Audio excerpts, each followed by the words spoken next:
Hello, Internet friends. My name is Rich. Thanks so much for joining me today on the Toy Aisle Alliance YouTube channel. Time for another episode of Toy Run Confessions. So, very quickly, I picked up a couple of the Mego horror series. And let me quickly explain to you, I'm not that old, but I'm kind of old. And Mego action figures were the first action figures I collected as a kid. I was born in 1974, full disclosure. So my memories of wanting action figures probably begin towards the end of Mego's lifespan. Mego was a company that made 8-inch action figures, mainly of licensed characters with cloth clothing. And they did all Marvel and DC heroes. They did Star Trek. They did Planet of the Apes. So anyway, they went out of business shortly after they passed on doing Star Wars toys. Kenner got the license. They started doing 3 3/4 scale figures, and the 8-inch figures went out of style. And there have been a lot of retro lines that tried to pay homage to Mego, but last year or 2 years ago, Mego, the company, actually came back. I'm sure it's a bunch of legalese, but the original dude that did Mego, who is this dude, Marty Abrams, restarted Mego, sort of, or maybe sold his name. I don't know, but they're officially Mego figures. And I haven't been that impressed by what I've seen. They're Target exclusives in the U.S., so they weren't available in Canada until now. They are being sold at Sunrise Records.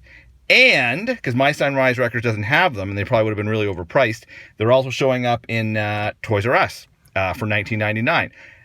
And all I'm really interested in is the horror figures. So, I picked up this Wolfman.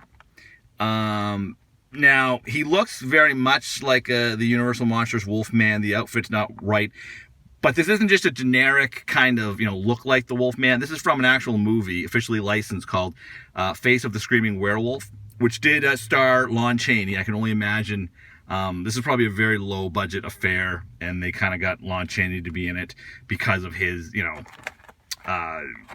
known for playing the Wolfman. I'm not sure I've even seen this movie, and if I haven't seen a werewolf movie, it's pretty obscure. But again, officially licensed by the Chaney estate.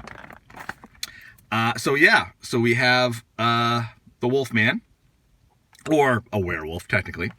And even more exciting, because this is an actual Universal Monsters figure, or at least officially licensed by Bela Lugosi. And the Lugosi estate is not easy to get official likeness rights if you do a figure or anything. There haven't even been a lot of figures. There's lots of Dracula figures that kind of have a generic vampire look, but very few that are actually licensed and allowed to look like Bela Lugosi. And here is the Dracula figure. There's the back of the packaging. This isn't the first wave of their horror figures, but in this wave you get this Bela Lugosi Dracula, that werewolf figure. There's an Invisible Man figure, which is cool because he's all basically translucent plastic.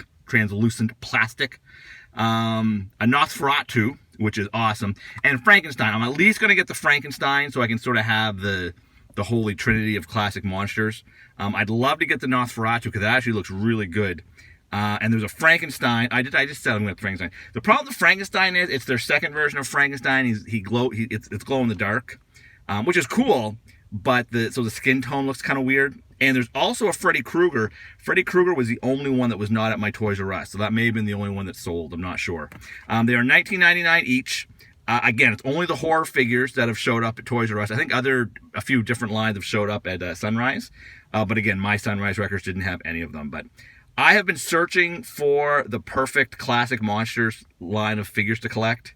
I've tried Sideshow, Diamond Select. Mezco 112 Collective did an awesome Frankenstein, but they haven't made any others since then.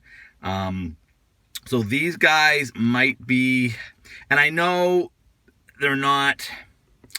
NECA does some sort of Mego homage figures, but they actually have updated sculpting, and the outfits fit a little bit better.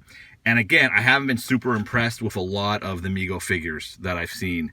These sort of new, this revised Mego company. But I like these monsters. I've seen some reviews where they look pretty cool out of the package. So there you go. That is my Toy Run confession, the Mego horror series. I do plan on picking up Frankenstein at some point. But There you go. I love me some classic monsters. And until next time, I will see ya.